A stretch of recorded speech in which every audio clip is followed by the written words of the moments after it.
अभी 2 दिन पहले ही कैबिनेट में विशाखापट्टनम के स्टील प्लांट के लिए 11,000 करोड़ रुपए की इन्वेस्टमेंट की घोषणा, मदद की घोषणा नरेंद्र मोदी जी ने की है। ఇంతకు ముందు 3 రోజుల క్రితమే కేబినెట్ లో తీసుకున్నటువంటి నిర్ణయం మాధ్యమంగా మన రాష్ట్రంలో ఉన్నటువంటి విశాఖ స్టీల్ ప్లాంట్ కి, వైజాగ్ స్టీల్ ప్లాంట్ కి 11,440 కోట్ల రూపాయల మేరకు సహాయాన్ని అంటే సపోర్ట్ ని ప్రకటించినటువంటి విషయం మనందరికీ తెలుసు। इसमें 11,000 करोड़ रुपए से ज्यादा महत्वपूर्ण यह है कि आंध्र का गौरव ऐसा विशाखापट्टनम स्टील प्लांट अब लंबे समय तक चलने वाला है, वो सुनिश्चित हो गया है। ఇక్కడ 11,000 కోట్ల రూపాయలు అనేది ప్రధానం కాదు।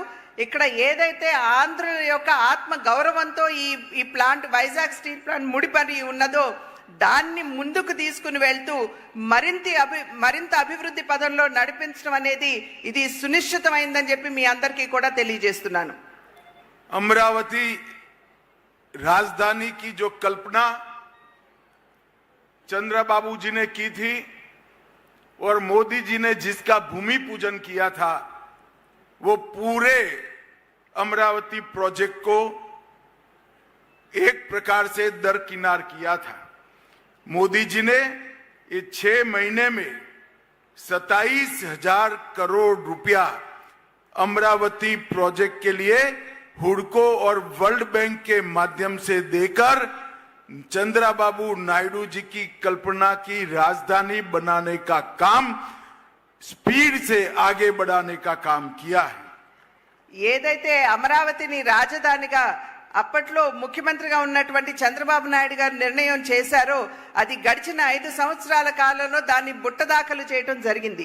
అయితే ఇవాళ 27,000 కోట్ల రూపాయలు అటు హడ్కో మాధ్యమంగా, అదేవిధంగా వరల్డ్ బ్యాంక్ మాధ్యమంగా కూడా నరేంద్ర మోడీ గారు ఇవాళ చంద్రబాబు నాయుడు గారికి అదేవిధంగా రాష్ట్రానికి అందించి అమరావతి నిర్మాణానికి గతిని అందించినటువంటి విషయం మనం గమనించాలి। रेलवे जोन का भी फाउंडेशन स्टोन रख दिया गया है। రైల్వే జోన్ కూడా ఏదైతే ఇంతకు ముందు చాలా నెమ్మదిగా అడుగులు వేస్తూ వెళ్ళిందో దాన్ని కూడా ఇవాళ ఆంధ్ర రాష్ట్రానికి అందివ్వడం జరిగింది। और पोलावरम जो कि लाइफ लाइन है आंध्र प्रदेश की, मैंने आज सुबह ही चर्चा की है चंद्रबाबू जी से। उनका विश्वास है 2028 तक पोलावरम का पानी पूरे आंध्र प्रदेश में पहुंचना शुरू हो जाएगा। అదేవిధంగా పోలవరం ఏదైతే ఆంధ్ర రాష్ట్రానికి జీవధార అని చెప్పి మనమందరం కూడా భావిస్తామో దాని గురించి కూడా ఇవాళ ప్రొద్దున్నే చంద్రబాబు నాయుడు గారితో చర్చించడం జరిగింది।